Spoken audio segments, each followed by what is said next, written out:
Welcome back to my channel. ನಾನು ನಿಮ್ಮ ಶ್ವೇತಾ. ಎಲ್ಲರೂ ಹೇಗಿದ್ದೀರಾ? ಎಲ್ಲರೂ ಚೆನ್ನಾಗಿದ್ದೀರಾ ಅಂತ ಭಾವಿಸ್ತಾ ಇವತ್ತಿನ ಬ್ಲಾಗ್ನ ಶುರು ಮಾಡ್ತಾ ಇದ್ದೀನಿ. ಸೊ ಇವತ್ತು ಸಂಡೇ.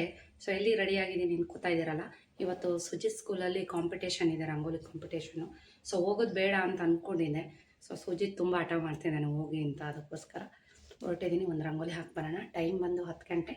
ಸೊ ಬ್ಲಾಗ್ಗಳನ್ನ ಹೀಗೆ ನೋಡ್ತಾ ಇರಿ, ಸಪೋರ್ಟ್ ಮಾಡ್ತಾ ಇರಿ. ಬನ್ನಿ ಹೋಗೋಣ. ಸೊ ಬಂದೆ ಸ್ಕೂಲ್ ಹತ್ರ. ಇವಾಗ ರಂಗೋಲಿ ಕೂಡ ಹಾಕಿ ಮುಗಿಸಿ ಆಮೇಲೆ ನಾನು ವಿಡಿಯೋ ತೊಗೋತಾ ಇದ್ದೀನಿ. ಫಸ್ಟ್ ಒನ್ ರಂಗೋಲಿ 6 ನಂಬರ್ದು ನಾನು ಹಾಕಿರೋದು. ಸ್ವಲ್ಪ ಓಲ್ಡ್ ಟೈಪೇ ಹಾಕಿದ್ದೀನಿ.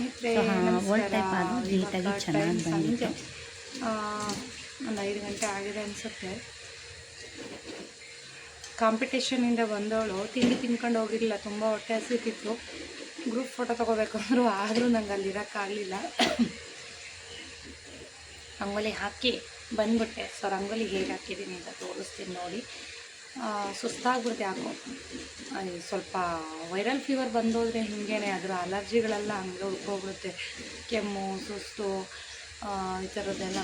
ಸೊ ತುಂಬ ಸತಾಯಿಸ್ಬಿಡುತ್ತೆ ನನಗಂತೂ ವೈರಲ್ ಫೀವರ್ ಬಂದರೆ. ಸೊ ರಂಗೋಲಿ ಎಲ್ಲ ಹಾಕಿದೆ, ಬೇಗನೆ ಹಾಕಿ ಮುಗಿಸ್ದೆ.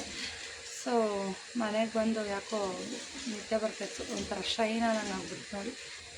ಸುಮ್ಮನೆ ಮಲ್ಕೊಬಿಟ್ಟು ಬಂದು ಬೆಳಗ್ಗೆ ಅಡುಗೆ ಮಾಡಿಟ್ಟು ಹೋಗಿದ್ದು. ಮುದ್ದೆ ಎಲ್ಲ ಏನು ಮಾಡಿಲ್ಲ, ನೆನ್ನೆದೇ ಸಾಂಬಾರಿತ್ತು, ಊಟ ಮಾಡಿಬಿಟ್ಟು ಮಲ್ಕೊಂಬಿಟ್ವಿ. ಸೊ ಏನಪ್ಪ ಸಂಜೆಗೆ ಅಡುಗೆ ಮಾಡೋದು ಅಂತ ಯೋಚನೆ ಮಾಡ್ತಾ ಇದ್ದೀನಿ. ಸ್ಟಾಪ್ನ ವೇರ್ ಮಾಡಿದ್ದೆ, ಶ್ವೇತಾ ಅವರ ಶಾಪಲ್ಲಿ ತೊಗೊಂಡಂಥ ಟಾಪ್ಸು. ನಿದ್ದೆ ಮಾಡಿ ಇತ್ತು ಸ್ವಲ್ಪ ಹೊತ್ತು. ರೋಹಿತ್ ಫ್ರೆಂಡ್ ಯಾರೋ ಬಂದಿದ್ದ, ಮಾತಾಡ್ಕೊಂಡು ಕುಂತಿದ್ರು. ಸುಜಿತ್ ನೋಡಿ ಹೊರಗೆ ಆಟ ಆಡ್ತಾ ಇದ್ದಾನೆ. ಇವಾಗ ಕಸ ಗುಡಿಸ್ಬೇಕು, ಹೊರಗಡೆ ಕಸ ಗುಡಿಸಿ ಏನು ತಿಂಡಿ ಮಾಡೋದು ಅಂತ ಯೋಚನೆ ಮಾಡ್ತಾಯಿದ್ದೀನಿ. ಅಂದರೆ ಸಂಜೆಗೆ ಒನ್ ಟೈಮ್ಗೆ ಏನಾದರೂ ತಿಂಡಿ ಮಾಡೋಣ ಅಂತ ಯೋಚನೆ ಮಾಡ್ತಾಯಿದ್ದೀನಿ. ಏನು ತಿಂತಾರೆ ಕೇಳಿಬಿಟ್ಟು ರೆಡಿ ಮಾಡೋಣ ಅಂತ ಅಂದು. ಸುಜಮ್ಮ ಸ್ಕೂಲೇ ಇಲ್ಲ ಇವತ್ತು, ಸ್ಕೂಲಿಂದ ಬಂದಂತೆ.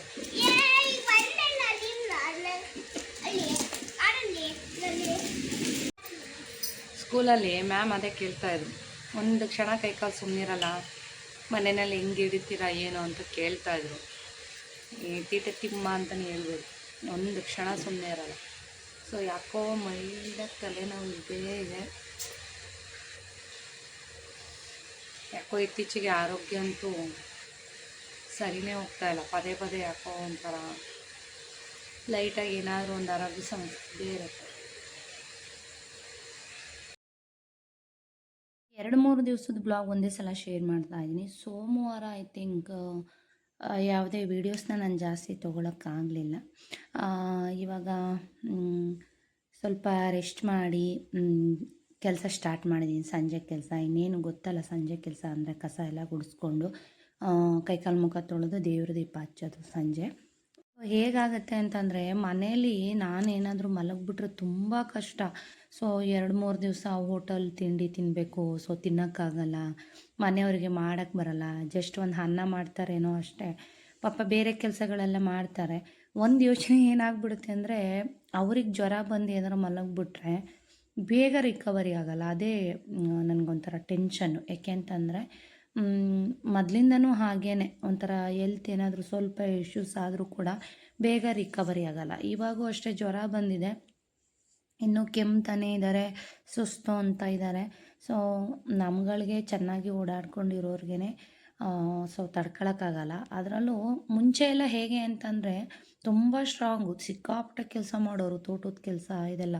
ಸೊ ಬಿದ್ದು ಹೆವಿ ಮೆಡಿಸಿನ್ ಎಲ್ಲ ಹಾಕ್ಸಿ ಪದೇ ಪದೇ ಹುಷಾರು ತಪ್ತಾ ಇದ್ರಲ್ಲ, ಅವಾಗೆಲ್ಲ ತುಂಬ ಮೆಡಿಸನ್ ಹಾಕ್ಬಿಟ್ಟಿದ್ವಿ ಮನೆಯವ್ರಿಗಂತೂ. ಸೊ ಅವಾಗಿಂದ ಸ್ವಲ್ಪ ಒಂದು ಸ್ವಲ್ಪ ಸ್ಟ್ರೆಂತ್ ಕಡಿಮೆ ಆಯಿತು ಅಂತ ಅನಿಸುತ್ತೆ ಅವ್ರಿಗೆ. ಯಾಕೆಂದರೆ ಮುಂಚೆ ಎಲ್ಲ ಅಷ್ಟೊಂದು ಕೆಲಸ ಮಾಡ್ತಿದ್ದವರು ಇವಾಗ ಒಂದು ಇಂಜೆಕ್ಷನ್ ತೊಗೊಳಕ್ಕೂ ಅಷ್ಟೇ ಹೆದರುತ್ತಾರೆ. ಸೊ ನೋಡಿ ಸುಜಿತ್ನ ಮಣ್ಣಲ್ಲಿ ಆಡಿಬಿಟ್ಟು ಸಂಜೆ ಟೈಮ್ ಅಲ್ವಾ, ಸೊಳ್ಳೆ ಕಚ್ಚುತ್ತೆ ಬಾರಮ್ಮ ಬೇಡ ಆಡಬೇಡ ಅಂದ್ರೂ ಕೇಳಲ್ಲ. ಸೊಳ್ಳೆ ಕಚ್ಚುತ್ತೆ ಬಂದು ಪರ ಅಂತ ಕೇಳ್ಕೊಳ್ಳೋದು. ಆಮೇಲೆ 1 ವರ್ಷ ಬೆಡ್ ಸೋರೆಲ್ಲ ಆಗಿ, ಸೊ ಅವಾಗೂ ಮತ್ತೆ 2ನೇ ಆಪ್ರೇಷನ್ ಆಗಿದ್ದು. ನಿಜವಾಗ್ಲೂ ಎಷ್ಟು ಆಪ್ರೇಷನ್ ಆಗಿದ್ದಾವೆ ಅಂದರೆ ನನಗೆ ಒಂಥರ ನೆನೆಸ್ಕೊಂಬಿಟ್ರೆ ಒಂಥರ ಟೆನ್ಷನ್ ಜಾಸ್ತಿ ಆಗಿಬಿಡುತ್ತೆ, ಒಂಥರ ತಲೆ ಸುತ್ತೇ ಬಂದ್ಬಿಡುತ್ತೆ ನನಗೆ. ಸೊ ನಮಗೂ ಹಂಗೇನೆ ಈ ಲಾಸ್ಟ್ ಟೈಮು ಮನೆಯವ್ರಿಗೆ ಹುಷಾರಿಲ್ದಂಗಾಗಿ ಬಿದ್ದು ಹೋಗಿ ಬ್ಲಡ್ ಎಲ್ಲ ಸಿಕ್ಕಾಬಿಟ್ಟೆ ಹೋಗಿ ಇದನ್ನೆಲ್ಲ ನೋಡಿಬಿಟ್ಟಿದ್ನಲ್ಲ. ಸೊ ಮನೆಯವ್ರಿಗೆ ಏನಾದರೂ ಒಂಚೂರು ಆಯಿತು ಅಂದರೆ ಫುಲ್ಲು ಟೆನ್ಷನ್ನು, ತಲೆ ಸುತ್ತೆ ಸ್ಟಾರ್ಟ್ ಆಗಿಬಿಡುತ್ತೆ ನನಗೆ. ಸೊ ನಾನು ಕೂಡ ಒಂದೊಂದು ಸಲ ಸ್ಟ್ರಾಂಗ್ ಇಲ್ವೇನೋ ಅಂತ ಅನಿಸ್ಬಿಡುತ್ತೆ. ಯಾಕೆಂದರೆ ಯಾವಾಗಿಂದ ಹಿಂಗೆ ಆಗಿದೆ ನನಗೆ ಅಂತಂದರೆ, ಮನೆಯವರು ಲಾಸ್ಟ್ ಟೈಮು ಬೆಡ್ ಸೋರಾಗಿ ವಿಪರೀತ ಬ್ಲೀಡಿಂಗ್ ಹೋಗಿ ವಾಶ್ರೂಮಲ್ಲಿ ಬಿದ್ದೋಗ್ಬಿಟ್ಟಿದ್ರು. ವಿಪರೀತ ಬ್ಲೀಡಿಂಗ್ ಆಗಿಬಿಟ್ಟಿತ್ತು ವಾಶ್ರೂಮಲ್ಲೆಲ್ಲ. ಸೊ ಅದು ಅವಾಗ ನೋಡಿದಾಗಿಂದ ಅವ್ರಿಗೆ ನನಗೆ ಹಿಂಗಾಗಿದೆ ಅಂದರೆ ಅದು ಹಂಗೇ ಕಂಟಿನ್ಯೂ ಆಗಿಬಿಟ್ಟಿದೆ. ಸೊ ಟೆನ್ಷನ್ ಜಾಸ್ತಿಯಾಗಿ ತಲೆ ಸುತ್ತ ಬಂದು ಬಿದ್ದೋಗೋ ಥರ ಎಲ್ಲ ಆಗಿಬಿಡುತ್ತೆ ನನಗೆ. ಸೊ ಅದು ಹಾಗೇ ಕಂಟಿನ್ಯೂ ಆಗಿಬಿಟ್ಟಿದೆ ನೋಡಿ. ಸೊ ಏನಾದರೂ ಮನೆಯವ್ರಿಗೆ ಜ್ವರನೋ ಇನ್ನೊಂದು ಏನಾದರೂ ಆಗಿಬಿಟ್ರೆ ಫುಲ್ಲು ಟೆನ್ಷನ್ ತೊಗೊಬಿಡ್ತೀನಿ. ನನಗೇನೇ ಆದರೂ ನಾನು ಕೇರ್ ಮಾಡಲ್ಲ. ಸೊ ಸ್ವಲ್ಪ ಹುಷಾರಾದರೂ ಎದ್ದು ಎಲ್ಲರೂ ಕೇರ್ ಮಾಡಿಬಿಡ್ತೀನಿ. ಸೊ ಅದಕ್ಕೆ ಎಲ್ಲರೂ ಹೇಳ್ತಾರೆ ನೀವು ಫಸ್ಟು ಕೇರ್ ತೊಗೊಳ್ಳಿ ಅಂತ. ಸೊ ಮನೆಯವ್ರಿಗೆ ಇನ್ನೂ ಒಂದು ಸ್ವಲ್ಪ ಸುಸ್ತು ಎಲ್ಲ ಹಾಗೆ ಇದೆ. ಟೈಮ್ ಕರೆಕ್ಟಾಗಿ ಊಟ ತಿಂಡಿ ಎಲ್ಲ ಕೊಡ್ತಾಯಿದ್ದೀನಿ, ಆದರೂ ಕೂಡ ಯಾಕೋ ಸುಸ್ತು ಸುಸ್ತು ಅಂತಲೇ ಇದ್ದಾರೆ. ನೋಡೋಣ ಮುಂದೆ ಇನ್ನೊಂದು 2-3 ದಿವಸದಲ್ಲಿ ಏನಾದರೂ ಸರಿ ಹೋಗ್ಬೋದೇನೋ ಅಂತ. ಸೊ ಇವಾಗ ಮುನ್ಸಿಪಲ್ ನೀರು ಬರ್ತಾಯಿತ್ತು, ಗಾರ್ಡನ್ಗೆ ನೀರೆಲ್ಲ ಹಾಕೋಣ ಅಂತ ಹೇಳ್ಬಿಟ್ಟು ಬಂದ್ವಿ. ಸುಜಿತ್ತು ನೀರು ಸಿಕ್ಬಿಟ್ರೆ ಸಾಕು ಅವ್ನ ವೆಹಿಕಲ್ಲೆಲ್ಲ ತೊಳೆಯೋದು. ಸೊ ನಾನು ನೀರು ಬಿಡ್ತೀನಿ ಅಂತ ಹಠ ಮಾಡ್ತಾ ಇರ್ತಾನೆ. ಸೊ ಏನು ಮಾಡೋಕ್ಕಾಗಲ್ಲ, ಮಲಗಿಸಿ ಕೆಲಸಗಳು ಶುರು ಮಾಡೋಣ ಅಂದರೆ 1 ಅವರ್ ಮೇಲೆ ತೊಗೋತಾನೆ ಮಲ್ಕೊಳ್ಳೋಕ್ಕೆ. ಅಷ್ಟರಲ್ಲಿ ನೀರೇ ನಿಲ್ಲಿಸ್ಬಿಡ್ತಾರೆ. ಸೊ ಹಂಗಾಗಿ ಪರವಾಗಿಲ್ಲ, ಇವತ್ತು ಸುಜಿತ್ ಮಲಗಿಸೋದೇ ಬೇಡ, ಫಸ್ಟ್ ಕೆಲಸಗಳು ಮುಗಿಸ್ಬಿಡೋಣ ಅಂತ ಹೇಳ್ಬಿಟ್ಟು ಈ ಪೈಪ್ಗಳೆಲ್ಲ ಏನು ಮಾಡಿರ್ತೀನಿ ಅಂದರೆ ಹೊರಗಡೆನೇ ಬಿಸಾಡ್ತಿದ್ದೆ ಮುಂಚೆ ಎಲ್ಲ. ಅದು ಬಿಸಿಲಿಗೆ ಒಣಗಿ ಪೈಪ್ ಯಾವಾಗಲೂ ಹಾಳಾಗ್ಬಿಡೋದು. ಸೊ ಇವಾಗ ಹೊಸ ಮನೇಲಿ ಜಾಗ ಇದೆಯಲ್ವಾ, ಹೊಸ ಮನೆಗೆ ಹಾಕ್ಬಿಡ್ತೀನಿ. ನೀರು ಬಿಟ್ಟಾಗ ತೊಗೊಂಬಂದು ನೀರೆಲ್ಲ ಗಾರ್ಡನ್ಗೆ ಹಾಕಿ ಆಮೇಲೆ ಮತ್ತೆ ಹೊಸ ಮನೆಗೆ ಎತ್ತಿಟ್ಬಿಡ್ತೀನಿ. ಪಕ್ಷದ ಹಬ್ಬಗಳೆಲ್ಲ ಆದ ನಂತರ ಎಲ್ಲೂ ಹೋಗೇ ಇಲ್ಲ. ಸೊ ಎಲ್ಲೂ ಹೊರಗೂ ಹೋಗಿಲ್ಲ, ಅಮ್ಮವ್ರ ಮನೆ ಕಡೆನೂ ಹೋಗಿಲ್ಲ, ಯಾವುದೇ ದೇವಸ್ಥಾನಕ್ಕೆ ಹೋಗಿಲ್ಲ. ಸೊ ಎಲ್ಲೂ ಹೋಗಿಲ್ಲ, ಯಾಕೆಂದರೆ ಹಬ್ಬಗಳೇ ಆಯಿತು. ಹಬ್ಬಗಳಾದಮೇಲೆ ದಿಢೀರಂತ ಹುಷಾರು ತಪ್ಪಿದ್ವಿ ಎಲ್ಲರೂ. ಸೊ ಹಾಗಾಗಿ ಎಲ್ಲೂ ಹೋಗಿಲ್ಲ. ಸೊ ದೇವಸ್ಥಾನಕ್ಕಾದ್ರೂ ಹೋಗಿ ಬರೋಣ ನೆಕ್ಸ್ಟ್ ಸ್ಯಾಟರ್ಡೇ ಅಂತ ಅನ್ಕೋತಾ ಇದ್ದೀನಿ. ನೋಡೋಣ ಇನ್ನೂ ಹೇಗಾಗುತ್ತೆ ಏನೋ ಅಂತ. ಸೊ ನಾಳೆ ಇನ್ನೇನು ಗುರುವಾರ ರಾಯರ ಮಠಕ್ಕೆ ಪ್ರತಿ ವಾರ ಹೋಗಿ ಬರ್ತೀನಿ. ಸೊ ಒಂದು 3 ವಾರ ಸ್ಕಿಪ್ ಕೂಡ ಆಗಿತ್ತು, ನನಗೆ ಹೋಗೋದಕ್ಕಾಗಿರಲಿಲ್ಲ, ಹುಷಾರಿರಲಿಲ್ಲ ನೋಡಿ. ಹಾಗಾಗಿ ಹೋದ ವಾರ ಹೋಗಿ ಬಂದೆ. ಸೊ ಸಂಜೆ ಏನು ಅಡುಗೆ ಮಾಡುವ ಅಂತ ಯೋಚನೆ ಮಾಡ್ತಿದ್ದೆ. ರೋಹಿತ್ ನನಗೆ ಮಸಾಲೆ ದೋಸೆ ತಿನ್ನಬೇಕು ಅನ್ನಿಸ್ತಿದೆ ಮಮ್ಮಿ, ತಗೊಂಬರ್ತೀನಿ ಅಂತ ಅಂದ. ಸರಿ ಹೋಗಪ್ಪ ತಗೋಬಾ ಅಂತೇಳಿ ಇನ್ನು ಸಂಜೆಗೆ ಎಲ್ರಿಗೂ ಮಸಾಲೆ ದೋಸೆ ತರಿಸಿ ತಿಂದಿದ್ದಾಯಿತು. ಶುರು ಮಾಡೋಣ. ಇವತ್ತು ಸೋಮವಾರ, ಅಡುಗೆ ಎಲ್ಲ ಮಾಡಿಟ್ಟಿದ್ದೀನಿ, ಇನ್ನೂ ಊಟ ಆಗಿಲ್ಲ. ಬೆಳಗ್ಗೆ ತಿಂಡಿ ಒಂದು ಕಾಯಿ ದೋಸೆ ಮಾಡಿದ್ದೆ. ಮಧ್ಯಾಹ್ನ ಇವಾಗ ರಾಗಿ ಮುದ್ದೆ ಮತ್ತು ಹೀರೆಕಾಯಿ ಸಾಂಬಾರು, ಮಜ್ಜಿಗೆ, ರೈಸು ಮಾಡಿಟ್ಟಿದ್ದೀನಿ. ಸೊ ಇನ್ನೂ ಊಟ ಮಾಡಿಲ್ಲ. ಯಾಕೆ ಗೊತ್ತಾ, ತುಂಬ ಚಳಿ ಅಂತ ಅನ್ನಿಸ್ತಾ ಇದೆ. ಯಾಕೇನು ಊಟ ಮಾಡಿಲ್ಲ ಅಂದರೆ ಮನೆಯವ್ರು ಕಾಯ್ತಾಯಿದ್ದೀನಿ, ಮಲ್ಕೊಂಡಿದ್ದಾರೆ. ಸೊ ಒಂದು ಸಲ ಜ್ವರ ಬಂತು ಅಂದರೆ ಅವ್ರಿಗೆ ಸುಸ್ತು ಕಡಿಮೆ ಆಗಲ್ಲ. ಸೊ ನಾನೇನು ಸ್ವಲ್ಪ ಬೇಗ ರಿಕವರಿ ಆದೆ. ಸೊ ಅವ್ರಿಗೆ ಯಾಕೋ ಇನ್ನೂ ಸುಸ್ತು ಅಂತಿದ್ದಾರೆ. ಸೊ ಒಂದು ಬಾಟ್ಲಾರ ಹಾಕ್ಸೋಣ ಅಂತ ಯೋಚನೆ ಮಾಡ್ತಾ ಇದ್ದೀನಿ. ನೋಡಿ ಮಳೆ ಮತ್ತೆ ಶುರುವಾಯಿತು. ನಿನ್ನೆಯಿಂದ ಜಿಟಿ ಮಳೆ, ತುಂತುರು ಮಳೆ ಶುರುವಾಗಿದೆ. ಸೊ ಎಲ್ಲೋ ಒಂದು ಕಡೆ ಹೋಗಬೇಕಿತ್ತು, ಈ ಮಳೇಲಿ ಹೆಂಗೆ ಹೋಗೋದು ಅಂತ ಯೋಚನೆ ಮಾಡ್ತಾ ಇದ್ದೀನಿ. ತುಂಬ ದಿನಗಳಾಗಿತ್ತು, ನೈಲ್ ಪಾಲಿಶ್ ಎಲ್ಲ ಹಾಕೇ ಇಲ್ಲ. ಏನು ಗೊತ್ತಾ, ಈ ನೈಲ್ ಪಾಲಿಶ್ ಎಲ್ಲ ಹಾಕ್ಳಕ್ಕೆ ನಂಗೆ ಟೈಮೇ ಇರಲ್ಲ. ಇವತ್ತು ಹಾಕೋಣ ಅಂತ ಹೇಳ್ಬಿಟ್ಟು ನೈಲ್ಸ್ ಎಲ್ಲ ಕ್ಲೀನ್ ಮಾಡ್ಕೊತಾ ಇದ್ದೀನಿ.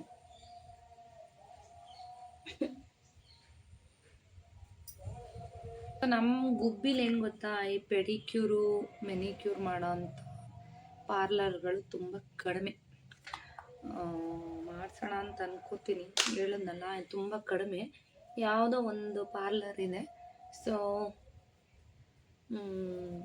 ವಿಪರೀತ ಕಾಸ್ಟ್ಲಿ ಅಂತ ಅಂದರು. ಸೊ ಹಾಗಾಗಿ ತಲೆ ಕೆಡ್ಸ್ಕೊಳಕ್ಕೆ ಹೋಗಿಲ್ಲ, ನಾನೇ ಮನೇಲಿ ಮಾಡ್ಕೋತೀನಿ. ಸೊ ಇತ್ತೀಚೆಗೆ ಏನೂ ಕೇರ್ ಮಾಡೋದಕ್ಕೆ ನಿಜ ಟೈಮ್ ಇಲ್ಲ ನನಗೆ.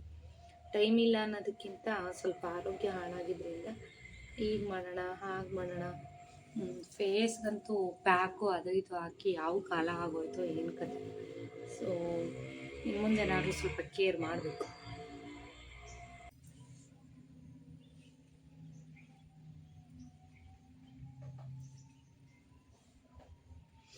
ಆಯ್ತು, ನೈಲ್ ಪಾಲಿಶ್ ಹಚ್ಕೊಂಡು ಊಟ ಮಾಡಬೇಕು ಇವಾಗ.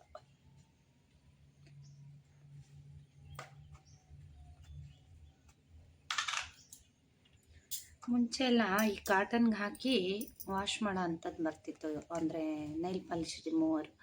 ಸೊ ಇವಾಗ ಈ ಥರ ಕಾಟನ್ ಅದರಲ್ಲೇ ಕೊಟ್ಬಿಟ್ಟಿರ್ತಾರೆ, ಸೊ ಡಿಪ್ ಮಾಡಿಟ್ಟಿರ್ತಾರೆ, ಸುಮ್ಮನೆ ತಕ್ಕೊಂಡು ವಾಶ್ ಮಾಡೋದಷ್ಟೇ. ಬ್ಲಾಗ್ಗಳಲ್ಲಿ ಪುಳಿಯೋಗರೆ ಮಾಡೋದು ನೋಡಿ ಸುಮಾರಷ್ಟು ಜನ ಕಮೆಂಟ್ ಹಾಕ್ತಾ ಇರ್ತೀರ, ಪುಳಿಯೋಗರೆ ಮಾಡೋದು ತೋರಿಸಿ ಅಂತ, ಪೌಡರ್ ಮಾಡೋದು ತೋರಿಸಿ ಅಂತ. ಆಲ್ರೆಡಿ ನಾನು ಬ್ಲಾಗಲ್ಲಿ ಶೇರ್ ಮಾಡಿರ್ತೀನಿ. ಸೊ ಇವಾಗ ಮಾಡ್ತಾಯಿದ್ದೆ, ತೋರಿಸ್ತಾ ಇದ್ದೀನಿ. ಒಂದು ಬಾಣಲಿಗೆ ಕಪ್ಪೆಳ್ಳಿತ್ತು, ಕಪ್ಪೆಳ್ಳೆ ಆದರೂ ಆಯಿತು, ಬಿಳಿ ಎಳ್ಳಾದರೂ ಆಯಿತು, ಯಾವುದಾದ್ರೂ ಆಯಿತು. ನಾನು ಇವಾಗ ಕಪ್ಪೆಳ್ಳಿತ್ತು ಮನೇಲಿ, ಅದು ಸ್ವಲ್ಪ ಕೊಬ್ಬರಿ, ಸ್ವಲ್ಪ ಅರಿಶಿನ, ಒಂದು 1/4 ಸ್ಪೂನಷ್ಟು ಇಷ್ಟು ಹಾಕಿ ಬಿಸಿ ಮಾಡಿ ಇಟ್ಕೊಂಡಿದ್ದೀನಿ ಒಂದು ಕಡೆ. ಈಗ ಮತ್ತೆ ಅದೇ ಬಾಣಲೆಗೆ ಸ್ವಲ್ಪ ಎಣ್ಣೆ, ನಾನು ಪುಳಿಯೋಗರೆ ಗೊಜ್ಜು ತಿಂಗ್ಳಾಂಗಟ್ಲೆ ಇಡೋ ಥರ ಜಾಸ್ತಿ ಮಾಡಿ ಇಟ್ಕೊಳ್ಳಲ್ಲ. ಸೊ ನಮ್ಮ ಮನೇಲಿ ಏನೇ ಮಾಡಿದ್ರು ಖಾಲಿ ಆಗಲ್ಲ, ಹಾಗಾಗಿ ಸ್ವಲ್ಪನೇ ಮಾಡ್ತೀನಿ, 2 ದಿವಸಕ್ಕೆ ಆಗೋವಷ್ಟು. ಸ್ವಲ್ಪ ಎಣ್ಣೆ ಹಾಕ್ಕೊಂಡೆ, ಸಾಸಿವೆ ಹಾಕ್ಕೊಂಡೆ. ಸಾಸಿವೆ ಸಿಡಿದ ಮೇಲೆ ಮುಂಚಿತವಾಗೇ ನೀವು ಬೇಕಿದ್ರೆ ಕಡಲೆಬೀಜನ ಕರೆದು ಎತ್ತಿಟ್ಕೋಬೋದು. ನಾನಿಲ್ಲಿ ಮರೆತುಬಿಟ್ಟೆ, ಫಸ್ಟೇ ಸಾಸಿವೆ ಹಾಕ್ಬಿಟ್ಟೆ. ಫಸ್ಟೇ ಕಡಲೆಬೀಜ ಹಾಕಿ, ಕಡಲೆಬೀಜ ಕಡಲೆಬೇಳೆ ಎಲ್ಲನೂ ಕರೆದು ಎತ್ತಿಟ್ಕೊಂಡು ಆಮೇಲೆ ಸಾಸಿವೆ ಹಾಕಿ. ಸೊ ನಾನಿಲ್ಲಿ ಮರೆತುಬಿಟ್ಟೆ, ಹಾಗಾಗಿ ಈಗ ಹಾಕ್ತಾಯಿದ್ದೀನಿ. ಕಡಲೆಬೀಜ ಕ್ರಿಸ್ಪಿಯಾಗಿದ್ದರೆ ಚೆನ್ನಾಗಿರುತ್ತೆ, ಅಂದರೆ ಪುಳಿಯೋಗರೆಗಾಗಲಿ ಚಿತ್ರಾನ್ನಕ್ಕಾಗಲಿ. ಸೊ ಕರೆದು ಎತ್ತಿಟ್ಕೊಂಡು ರೈಸ್ನ ಮಿಕ್ಸ್ ಮಾಡಬೇಕಾದ್ರೆ ಮಿಕ್ಸ್ ಮಾಡಿದ್ರೆ ಚೆನ್ನಾಗಿರುತ್ತೆ. ಇನ್ನೊಂದು ಕಡೆ 1-2 ನಿಂಬೆಹಣ್ಣು ಗಾತ್ರದ ಹುಣಸೆ ಹಣ್ಣನ್ನು ನೀಟಾಗಿ ಒಂದು 4 ಸಲ ವಾಶ್ ಮಾಡಿ ಬಿಸಿನೀರು ಹಾಕಿ ನೆನೆ ಇಟ್ಕೊಂಡಿದ್ದೀನಿ. ಬಿಸಿನೀರು ಯಾಕೆ ಹಾಕ್ತೀನಿ ಅಂತಂದರೆ ಬೇಗ ಹುಳಿ ಬಿಡುತ್ತೆ, ಒಂದು ಚೆನ್ನಾಗಿ ಹುಳಿ ಬಿಟ್ಕೊಳ್ಳುತ್ತೆ. ಹಾಗಾಗಿ ಸ್ವಲ್ಪ ಬಿಸಿನೀರು ಹಾಕಿ, ಒಂದು ಗ್ಲಾಸ್ ಬಿಸಿನೀರು ಹಾಕಿ ನೆನೆಸಿಟ್ಕೊಂಡಿದ್ದೀನಿ. ಇವಾಗ ನೋಡಿ, ಸಾಸಿವೆ ಬೇರೆ ಹಾಕ್ಬಿಟ್ಟಿದ್ದೆ ಅಲ್ವಾ ಫಸ್ಟೇ, ಹಾಗಾಗಿ ಕಡಲೆಬೀಜ ಹಾಗೆ ಮೇಲ್ಮೇಲೆ ತಕ್ಕೋತಾ ಇದ್ದೀನಿ. ಇವಾಗ ಒಣಮೆಣಸಿನ್ಕಾಯಿ, ಕರಿಬೇವು, ಜೊತೆಗೆ ಹಿಂಗು.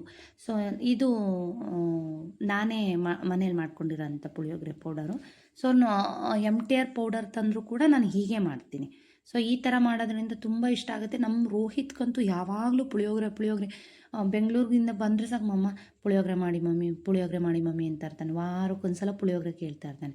ಸೊ ಗೊಜ್ಜು ಮಾಡಿ ತುಂಬ ದಿವಸ ಎಲ್ಲ ಇಟ್ಕೊಂಡು ಕಲಿಸ್ಕೊಡಲ್ಲ ಮಕ್ಳಿಗೆ ನಾನು. ಯಾವುದೇ ಆದರೂ ಅಷ್ಟೇ ಬಿಸಿಯಾಗಿ ತುಂಬ ದಿವಸ ಹಿಡ್ದಿರೋ ಥರ ಮಾಡಿ ಕೊಡ್ತೀನಿ ನಾನು ಯಾವಾಗಲೂ ಅಷ್ಟೇ. ಇನ್ನು ಸಾಂಬಾರುಗಳಾಗಲಿ, ಮೊಸರಾಗಲಿ, ಈ ಥರದ್ದೆಲ್ಲ ನಾನು ಸ್ಟೋರ್ ಮಾಡಿ ಇಡಲ್ಲ. ಸೊ ಅವಾಗ ಮಾಡ್ಕೊಡೋ ಅಂಥದ್ದು. ಸೊ ಇವಾಗ ಎಷ್ಟೋ ಉತ್ತಮ. ಮುಂಚೆ ಎಲ್ಲ ಹೇಗೆ ಗೊತ್ತಾ, ಆವಾಗ ಪುಳಿಯೋಗರೆ ಪೌಡ್ರನ್ನ ರೆಡಿ ಮಾಡಿಕೊಂಡು ಆವಾಗ ನಾನು ಗೊಜ್ಜು ಮಾಡ್ತಿದ್ದಂಥದ್ದು. ಇವಾಗೆಲ್ಲ ಸ್ವಲ್ಪ ಮಕ್ಕಳಿಗೆ ಸ್ಕೂಲಿಗೆ ಟೈಮ್ ಆಗುತ್ತೆ ಅಂತ ಹೇಳ್ಬಿಟ್ಟು ಸ್ವಲ್ಪನೇ ಮಾಡಿಟ್ಕೊಂಡಿರ್ತೀನಿ, 1-2 ಸಲ ಆಗೋವಷ್ಟು ಪೌಡ್ರುಗಳನ್ನ. ಬಿಸಿಬೇಳೆಭಾತ್ ಪೌಡರು ಅಥವಾ ವಾಂಗಿಭಾತ್ ಪೌಡರು, ಅಥವಾ ಇದು ಚಿತ್ರಾನ್ನದ ಪೌಡರು, ಪುಳಿಯೋಗರೆ ಪೌಡ್ರು, ಇದೆಲ್ಲ ಕೂಡ ಸ್ವಲ್ಪ ಮಾಡಿಟ್ಕೊಂಡಿರ್ತೀನಿ. ಇವಾಗ ನೋಡಿ, ಹುಣಸೆ ಹಣ್ಣಿನ ರಸ ಹಾಕಿದೆ, ಚೆನ್ನಾಗಿ ಕಿವುಚ್ಬಿಟ್ಟು. ಅದಾದಮೇಲೆ ಸ್ವಲ್ಪ ಕುದ್ಮೇಲೆ ಸ್ವಲ್ಪ ಉಪ್ಪು, ರುಚಿಗೆ ತಕ್ಕಷ್ಟು ಉಪ್ಪು. ಪುಳಿಯೋಗರೆಗೆ ಏನು ಗೊತ್ತಾ, ಹುಳಿ ಹೇಗೆ ಇರುತ್ತೋ ಹಾಗೆ ಬೆಲ್ಲ ಕೂಡ ಹಾಕಬೇಕು, ಸಿಹಿ ಕೂಡ ಹಾಗೆ ಇರಬೇಕು. ಹುಳಿ, ಉಪ್ಪು, ಖಾರ ಮತ್ತು ಬೆಲ್ಲ ಇದೆಲ್ಲ ನೀಟಾಗಿ ಜಾಸ್ತಿ ಹಾಕಬೇಕು, ಸ್ವಲ್ಪ ಬೆಲ್ಲ. ಇದೆಲ್ಲ ಕರೆಕ್ಟಾಗಿದ್ದಾಗ ಪುಳಿಯೋಗರೆ ಒಳ್ಳೆ ಟೇಸ್ಟ್ ಬರುತ್ತೆ. ಸೊ ನಾನು ಇದೊಂದು ಮೆಥಡನ್ನು ನಾನು ಫಾಲೋ ಮಾಡ್ತೀನಿ ಯಾವಾಗಲೂ ಅಷ್ಟೇ. ಸ್ವಲ್ಪ ಬೆಲ್ಲ ಜಾಸ್ತಿ ಹಾಕ್ತೀನಿ, ಹಾಗಾಗಿ ನಮ್ಮ ಮನೆಗೆ ಬಂದವರೆಲ್ಲ ಪುಳಿಯೋಗರೆ ಸೂಪರಾಗಿರುತ್ತೆ ಅಂತ ಹೇಳ್ತಾರೆ. ಸೊ ಮನೇಲಿ ಮಾಡ್ಕೊಳ್ಳೋಕ್ಕೆ ಟೈಮ್ ಇಲ್ಲ ಅನ್ನೋದಾದರೆ MTR ಪುಳಿಯೋಗರೆ ಪೌಡರ್ನ ತೊಗೊಂಡ್ಬಂದು, ಸೊ ನೀವು ಈಗ ಏನು ಮೆಥಡಲ್ಲಿ ತೋರಿಸ್ತಾ ಇದ್ದೀನಿ ಅದೇ ಮೆಥಡಲ್ಲಿ ಮಾಡಿಕೊಂಡ್ರೆ ಆಯಿತು. ಸೊ ಏನು ಅಂತಂದರೆ, ಮಕ್ಕಳಿಗೆ ಸಖತ್ ಇಷ್ಟ. ಯಾವುದೇ ಮನೆಗೆ ಹೋಗಲಿ, ಚಿಕ್ಕ ಮಕ್ಕಳಿಗೆ ಜಾಸ್ತಿ ಪುಳಿಯೋಗರೆ ತುಂಬ ಇಷ್ಟ ಆಗುತ್ತೆ. ಸೊ ಇವಾಗ ನೋಡಿ, ನಾನು ಮನೇಲಿ ಮಾಡ್ಕೊಂಡಿರೋಂಥ ಪೌಡರು ಒಂದು 3 ಸ್ಪೂನಷ್ಟು ಹಾಕೋತಾ ಇದ್ದೀನಿ. ಇನ್ನೊಂದು ಕಡೆ ಫಸ್ಟೇ ಕೊಬ್ಬರಿ ಮತ್ತು ಎಳ್ಳು, ಸ್ವಲ್ಪ ಅರಿಶಿನ ಎಲ್ಲ ಹುರಿದು ಇಟ್ಕೊಂಡಿದ್ದೆ ಅಲ್ಲ, ಅದನ್ನು ತರ್ತರಿಯಾಗಿ ಮಿಕ್ಸಿಗೆ ಹಾಕಿ ಇಟ್ಕೊಂಡಿದ್ದೀನಿ. ಸೊ ಫ್ರೈ ಮಾಡೇ ಹಾಕಬೇಕು, ಚೆನ್ನಾಗಿರುತ್ತೆ. ಸೊ ಈ ಥರ ಎಲ್ಲ ಮೆಥಡ್ನ ಫಾಲೋ ಮಾಡಿದಾಗ ತುಂಬ ರುಚಿಯಾಗಿರುತ್ತೆ. ಸುಮಾರಷ್ಟು ಜನ ಸುಮಾರು ಥರ ತೋರಿಸ್ತಾರೆ, ಬಟ್ ನನಗೆ ಯಾವ ಥರನೂ ಇಷ್ಟ ಇಲ್ಲ ಪುಳಿಯೋಗರೆ. ಸೊ ನಾನು ಮೊದಲಿಂದ ಹೇಗೆಲ್ಲ ಮಾಡ್ಕೊಂಡ್ಬಂದಿದ್ದೀನಿ ಹಾಗೆ ಮಾಡಿದ್ರೇ ನನಗೆ ಇಷ್ಟ. ಇನ್ನು ಹೊರಗಡೆ ಪುಳಿಯೋಗರೆ ಪೌಡರ್ ಅಂತಂದರೆ ನನಗೆ ಯಾವುದೂ ಇಷ್ಟ ಆಗಲ್ಲ, MTRದೊಂದು ಇಷ್ಟ ಆಗುತ್ತೆ.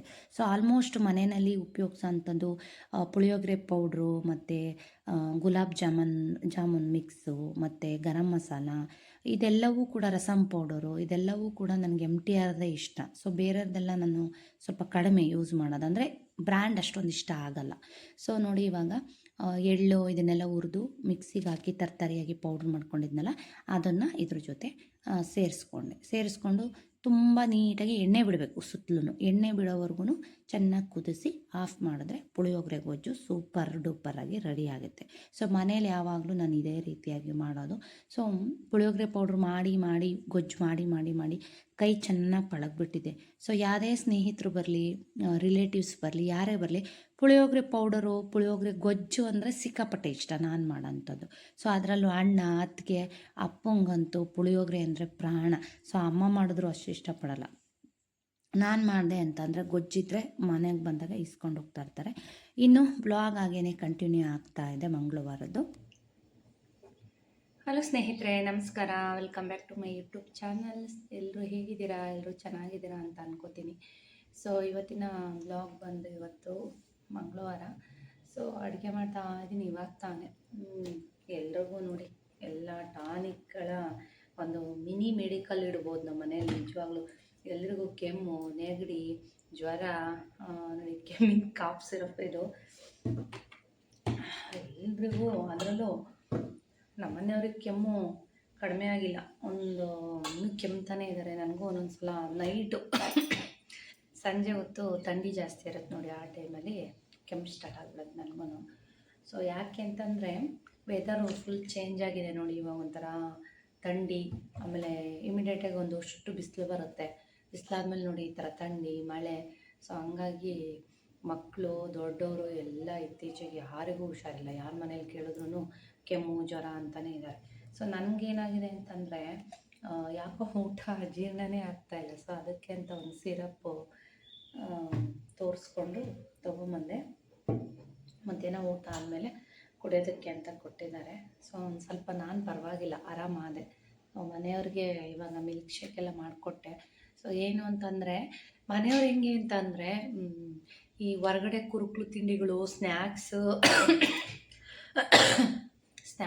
ಇದೆಲ್ಲ ತಿನ್ನಲ್ಲ. ಮನೆ ಊಟ ಅನ್ನ ಮುದ್ದೆ ಸಾಂಬಾರು ಇಷ್ಟೇ ಊಟ ಮಾಡೋದು. ಫ್ರೂಟ್ಸು ಈ ಥರದ್ದು ಸ್ನ್ಯಾಕ್ಸು ಎಲ್ಲ ತುಂಬ ಕಡಿಮೆ. ಸ್ವೀಟ್ಸು ಈ ಥರದ್ದೆಲ್ಲ ಏನೂ ತಿನ್ನಲ್ಲ. ಅದಕ್ಕೆ ದಪ್ಪನೂ ಆಗಲ್ಲ, ಹಾಗೆ ಸಣ್ಣಕ್ಕಿದ್ದಾರೆ. ಸೊ ನಾನು ಅದೇ ಹೇಳ್ತಾಯಿದ್ದೆ. ಅಮ್ಮ ಫೋನ್ ಮಾಡಿದರು, ಅದೇ ಕೇಳ್ತಾಯಿದ್ರು ಹೆಂಗಿದ್ದಾರೆ ಅಂತ. ಸುಸ್ತು ಅಂತ ಹೇಳ್ತಾಯಿದ್ದೆ. ಹೊರಗಡೆದು ಏನು ತಿನ್ನಲ್ಲ, ಬೇರೆ ತಿಂಡಿ ತಿನ್ಸ್ಕೊಂಡು ತಿನ್ನಲ್ಲ, ಮನೆ ಸ್ವಲ್ಪ ಅನ್ನ ಮುದ್ದೆ ಇಷ್ಟೇ ಊಟ ಮಾಡೋದು, ಅದಕ್ಕೆ ಹಂಗೆ ಸಣ್ಣಗಿರೋದು ಅಂತ ಅದೇ ಹೇಳ್ತಾಯಿದ್ರು. ಸೊ ಸ್ವೀಟ್ಸು ಸ್ನ್ಯಾಕ್ಸು ಈ ಥರದ್ದೆಲ್ಲ ತಿನ್ನಲ್ಲ. ನಾನು ಅದೇ ಬೈತಾ ಇದ್ದೆ, ಫ್ರೂಟ್ಸ್ ಎಲ್ಲ ಎಷ್ಟೊಂದಿರುತ್ತೆ, ಸ್ನ್ಯಾಕ್ಸು ಎಲ್ಲ ತಿನ್ನಿರಿ ಚೆನ್ನಾಗಾಗ್ತೀರಾ ಅಂತ. ಸೊ ಎಷ್ಟು ಹೇಳಿದ್ರು ಕೇಳಲ್ಲ, ತಿನ್ನಲ್ಲ. ಸ್ವಲ್ಪ ಮನೆ ಊಟ ಅನ್ನ ಸಾರು ಮುದ್ದೆ ಅಷ್ಟೇ. ಅದಕ್ಕೆ ಅನಿಸುತ್ತೆ ಮೊದಲಿಂದ ಹಂಗೆ ಸಣ್ಣಗಿದ್ದಾರೆ. ಸೊ ಅನ್ನ ಮುದ್ದೆಗೆ ಇಟ್ಟಿದ್ದೆ. ಇವತ್ತೇನು ಗೊತ್ತಾ, ಅಳಸಂಡೆ ಕಾಳಿನ ಬಸ್ಸಾರು ಮಾಡಿದ್ದೀನಿ. ಅಂದರೆ ಒಣ ಕಾಳ್ದು ಅಮ್ಮ ಬೆಳೆದಿದ್ರಲ್ಲಿ ಊರಲ್ಲಿ ನನಗೂ ಕೊಟ್ಟು ಕಳಿಸಿದ್ರು. ಸುಜಿತ್ ಯಾವಾಗಲೂ ಸಪ್ಪೆಸರು ಅಂತಿರ್ತಾನೆ ನೋಡಿ, ಹಂಗಾಗಿ. ಸೊ ಅದರದ್ದೇ ಇವತ್ತೇನು ಸಾಂಬಾರು ಮಾಡೋದು ಅಂತ ಯೋಚನೆ ಮಾಡಿ ಸಾಕಾಗಿ ಅಳಸಂಡೆ ಕಾಳಿನ ಬಸ್ಸಾರು ಮಾಡಿದ್ದೀನಿ. ಚೆನ್ನಾಗಿದೆ. ಬನ್ನಿ, ಅನ್ನ ಮುದ್ದೆ ಎರಡಕ್ಕೂ ಇಟ್ಟಿದ್ದೀನಿ. ಮುದ್ದೆಗೆ ಕುದಿ ಹಾಕಬೇಕು. ಸೊ ಬನ್ನಿ ಮುಂದಿನ ಕೆಲಸಗಳನ್ನ ಮಾಡ್ಕೊಳ್ತಾ ಮಾತುಕತೆ ಮುಂದುವರ್ಸೋಣ. ಸೊ ಮನೆಯವ್ರಿಗೆ ಸುಸ್ತಂತಿರ್ತಾರಲ್ವ, ಅದಕ್ಕೋಸ್ಕರ ಒಂದು ಮಿಲ್ಕ್ ಶೇಕ್ ಮಾಡ್ತಾಯಿದ್ದೀನಿ, ಬನಾನಾ ಮಿಲ್ಕ್ ಶೇಕು.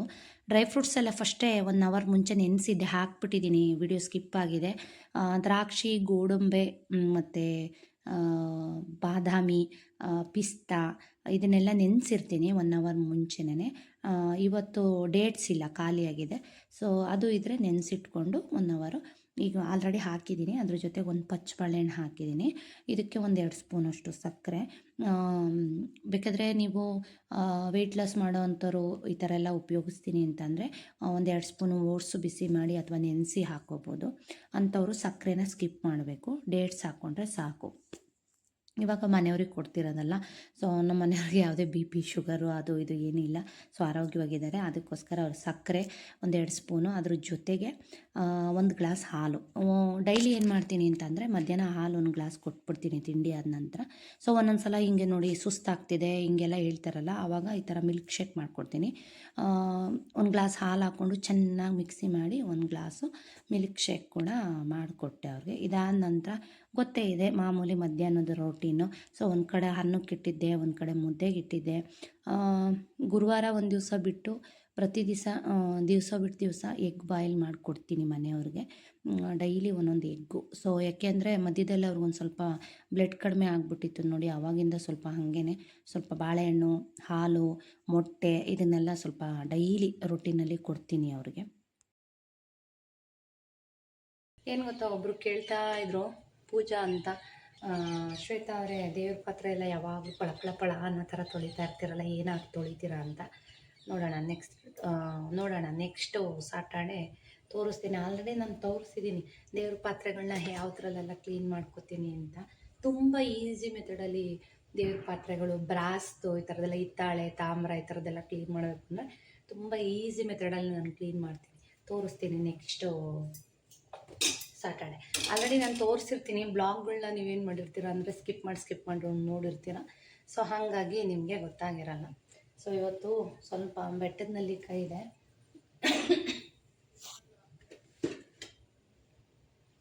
ಸೊ ನೋಡಿ, ಬೆಟ್ಟದ ನೆಲ್ಲಿಕಾಯಿ ತರಿಸಿದ್ದೆ. ಸೊ ಕಟ್ ಮಾಡಿಬಿಟ್ಟು ಒಂದಿಷ್ಟು ಟ್ಯೂಬ್ಗಳನ್ನ ಮಾಡಿಡಬೇಕು. ಏಕೆಂದರೆ ಏರ್ ಫಾಲ್ ಕಂಟ್ರೋಲ್ ಆಗುತ್ತೆ. ಸೊ ಹಂಗಾಗಿ ಡೈಲಿ ಒಂದೊಂದು ಟ್ಯೂಬ್ ಬಿಸಿ ನೀರಲ್ಲಿ ಹಾಕ್ಕೊಂಡು ಕುಡಿದ್ರೆ ವೆಯ್ಟ್ ಲಾಸ್ ಕೂಡ ಆಗುತ್ತೆ, ಹೇರ್ ಗ್ರೋತ್ ಕೂಡ ಆಗುತ್ತೆ. ಸೊ ಮಾಡೋಣ, ನೆನ್ನೆನೇ ಮಾಡೋಣ ಅಂದ್ಕೊಂಡೆ. ಸೊ ಆಗಲಿಲ್ಲ. ನೆನ್ನೆ ಯಾಕೆ ಆಗಲಿಲ್ಲ ಅಂದರೆ ಹೇಳ್ತೀನಿ. ನೆನ್ನೆ ಇಲ್ಲಿ ಅಮ್ಮವರ ಇಲ್ಲೇ ಸುಭಾಷ್ ನಗರದಲ್ಲಿ ಅಮ್ಮವರ ಚಿಕ್ಕಮ್ಮನ ಮಗಳಿದ್ದಾರೆ. So relatives.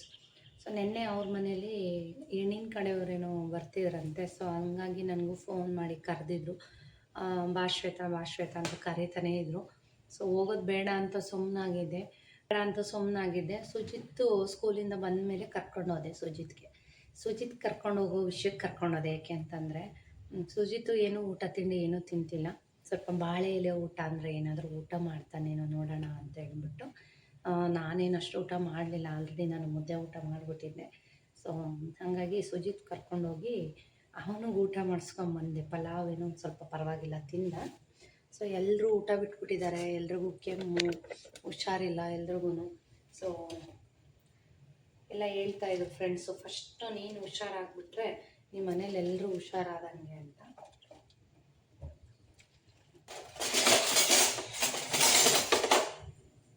ಬಸ್ಸಾರು ರಾಗಿ ಮುದ್ದೆ ಮಾಡಿಬಿಟ್ರೆ ಹಿಟ್ಟೆಲ್ಲ ಫಸ್ಟೇ ಜಲ್ಸಿ ಬಾಕ್ಸಿಗೆ ತುಂಬಿಟ್ಕೊಂಡಿರ್ತೀನಿ. ಯಾಕೆಂದರೆ ಮಿಲ್ಲಲ್ಲಿ ಕೆಲವೊಂದು ಸಲ ಕಬ್ಬಿಣದ ಪೀಸ್ಗಳೆಲ್ಲ ಬರ್ತಿರುತ್ತೆ ಜಲಿಸ್ದಾಗ. ಸೊ ಹಾಗಾಗಿ ತಂದಿದ ತಕ್ಷಣ ಎಲ್ಲ ಜಲಿಸಿ ಬಾಕ್ಸ್ ಎಲ್ಲ ಕ್ಲೀನ್ ಮಾಡಿ ತುಂಬಿಟ್ಕೊಂಡ್ಬಿಡ್ತೀನಿ ನಾನು.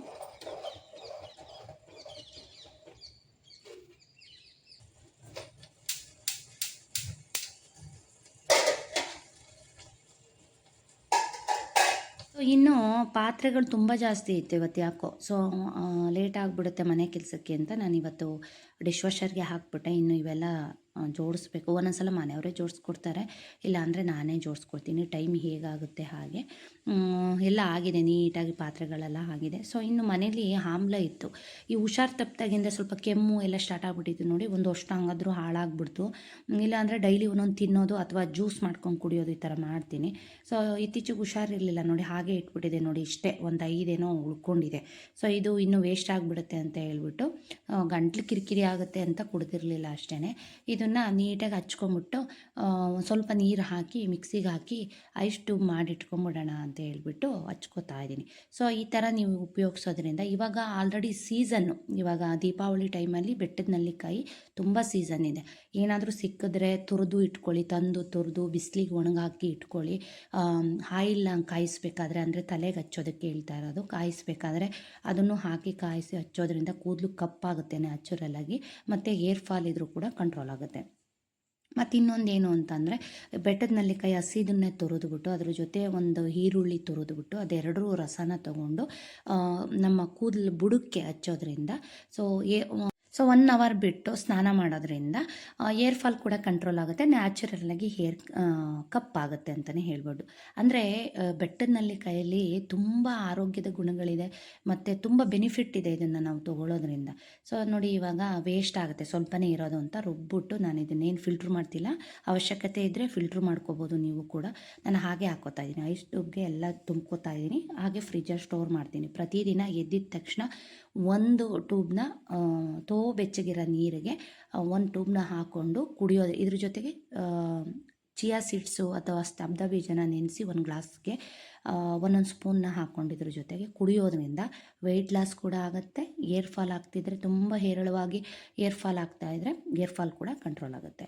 ಇನ್ನು ಮಧ್ಯಾಹ್ನದ ಊಟಕ್ಕೆ ರೆಡಿ ಮಾಡ್ಕೋತಾ ಇದ್ದೀನಿ. ಏನೇ ಅಂತಂದರೆ ಬಿಸಿ ಬಿಸಿ ಮುದ್ದೆ ಜೊತೆಗೆ ಅಲಸಂಡೆ ಕಾಳು ಬಸ್ಸಾರು ಮಾಡಿದ್ದೀನಿ. ತುಂಬ ಚೆನ್ನಾಗಿತ್ತು ಬಸ್ಸಾರಂತೂ. ಜೊತೆಗೆ ರೋಹಿತ್ ಆಮ್ಲೆಟ್ ಬೇಕು ಅಂತಂದ, ಹಾಗಾಗಿ ಆಮ್ಲೆಟ್ ಕೂಡ ಹಾಕ್ಕೋತಾ ಇದ್ದೀನಿ. ಸೊ ನೋಡ್ತಾ ಇದ್ದೀರಾ, ಮನೆಯವ್ರಿಗೆ ಊಟ ಕೊಡ್ತಾ ಇದ್ದೀನಿ, ರೋಹಿತ್ಗೂ ಮನೆಯವ್ರಿಗೂ. ಫಸ್ಟ್ ರೋಹಿತ್ ಕೊಡ್ತಾ ಇದ್ದೀನಿ ಅಲಸಂಡೆ ಕಾಳು ಬಸ್ಸಾರು, ಒಣ ಕಾಳು ಹಾಕಿ ಮಾಡಿರೋ ಅಂಥದ್ದು ನಾನು. ಬಸ್ಸಾರು ಆಮ್ಲೆಟ್ಟು ಜೊತೆಗೆ ಮುದ್ದೆ ಸೂಪರಾಗಿತ್ತು ಊಟ. ಅಂದರೆ ತುಂಬ ಚಳಿ ಅಪ್ಪ, ಸಿಕ್ಕಾಬಿಟ್ಟೆ ಚಳಿ. ಮನೆಯವರಂತೂ ಸುಜಿತ್ ಕರ್ಕೊಂಬಂದಿದ ತಕ್ಷಣ ಬೆಡ್ಶೀಟ್ ಗೊಬ್ಬರ ಹಾಕೊಂಬಿಟ್ಟಿದ್ದಾರೆ. ಸೊ ನಾನು ಸುಜಿತ್ ಬರೋವರೆಗೂ ಇಲ್ಲಿ ಉಟ್ಕೊಂಡಿದ್ದೆ. ಸೊ ಹಂಗೆ ನಿದ್ದೆ ಬಂದ್ಬಿಟ್ಟಿದೆ, ಗೊತ್ತೇ ಆಗಿಲ್ಲ. ಈಗ ಬಂದು ಸುಜಿತ್ಗೆ ಕೈ ಕಾಲು ಮುಖ ತೊಳಿಸಿ ಊಟ ಮಾಡಿಸಿ ಮೊಬೈಲಲ್ಲೇನೋ ಸ್ಟೋರಿ ನೋಡ್ತಾ ಇದ್ದೆ ಕೂತ್ಕೊಂಡು. ಸುಜಿತ್ ತುಂಬ ಚಳಿ, ಏನು ಮಾಡೋಕ್ಕಾಗಲ್ಲ, ಮಲ್ಕೋಬೇಕು ಅನಿಸುತ್ತೆ ಸುಮ್ಮನೆ ಚಳಿಗೆ ಹೋದಾಗ. ನನಗೇನು ಅಂತಂದರೆ ಮಧ್ಯಾಹ್ನ ಮಲಗಿದ್ರೆ ನಂಗೆ ತಲೆನೋವು ಸ್ಟಾರ್ಟ್ ಆಗ್ಬಿಡುತ್ತೆ ಇತ್ತೀಚೆಗಂತೂ. ಸೊ ನೋಡಿ ಹಿಂಗೆ ಮೈಲ್ಡಾಗಿ ಹಂಗೆ ನಿದ್ದೆ ಬಂದಿತ್ತು, ಇವಾಗ ತಲೆನೋವು ಸ್ಟಾರ್ಟ್ ಆಗುತ್ತೆ. ಮಲ್ಕೊಳ್ಳೋಣ ಅಂತ ಬಂದೆ, ಮತ್ತೆ ಸುಜಿತ್ ಊಟ ಮಾಡಿಸಿದ್ದಾಯಿತು. ಬಸ್ಸಾರು ಅಂದರೆ ಸುಜಿತ್ ತುಂಬ ಇಷ್ಟ, ತುಪ್ಪ ಹಾಕಿ ಊಟ ಮಾಡಿಸ್ಬಿಟ್ಟು ಊಟ ಮಾಡ್ಕೊಂಬಿಡುತ್ತೆ. ಊಟ ಆಯಿತು ಅಂತ. ಸೊ ಇನ್ನೇನು ಅವನು ಮಲ್ಗಕ್ಕೆ ಬರ್ತಾನೆ, ನಾನು ಮಲ್ಗಕ್ಕೆ ಬಂದಿದ್ದೀನಿ ಅಂದರೆ ಬರ್ತಾನೆ. ಸೊ ಸ್ವಲ್ಪ ರೆಸ್ಟ್ ಮಾಡಿ. ಸೊ ಎಲ್ಲರೂ ಕೂಡ ಕಮೆಂಟ್ ಮಾಡ್ತಾಯಿದ್ದಾರೆ ರೆಸ್ಟ್ ಮಾಡಿ ಮೇಡಮ್ ಅಂತ. ಸೊ ರೆಸ್ಟ್ ಮಾಡಿ ಆಮೇಲೆ ಒಂದು 5 ಗಂಟೆ ಹಂಗೆ ಮನೆಯವ್ರಿಗೆ ಟೀ ಮಾಡ್ಕೊಳ್ಳೋಣ. ಸೊ ಅವರು ಮಲ್ಕೊಂಬಿಟ್ಟಿದ್ದಾರೆ. ಮಲ್ಕೊಂಡು ಆಮೇಲೆ ಸಿಗ್ತೀವಿ. ಸೊ ಸುಜಿತ್ ನಾನು ರೆಸ್ಟ್ ಮಾಡಿ ಸಂಜೆ 5:15 ಮನೆಯವ್ರಿಗೆ ಟೀ ಮಾಡಿಕೊಡ್ತಾ ಇದ್ದೀನಿ. ಸೊ ಇವತ್ತಿನ ಬ್ಲಾಗ್ ಇಷ್ಟೇ. ಬ್ಲಾಗ್ ಇಷ್ಟ ಆದರೆ ಗೊತ್ತಲ್ಲ, ಲೈಕ್ ಮಾಡಿ. ಮುಂದಿನ ಬ್ಲಾಗಲ್ಲಿ ಸಿಗ್ತೀನಿ. ಅಲ್ಲಿವರೆಗೂ ಟೇಕ್ ಕೇರ್, ಬಾಯ್, ನಮಸ್ಕಾರ.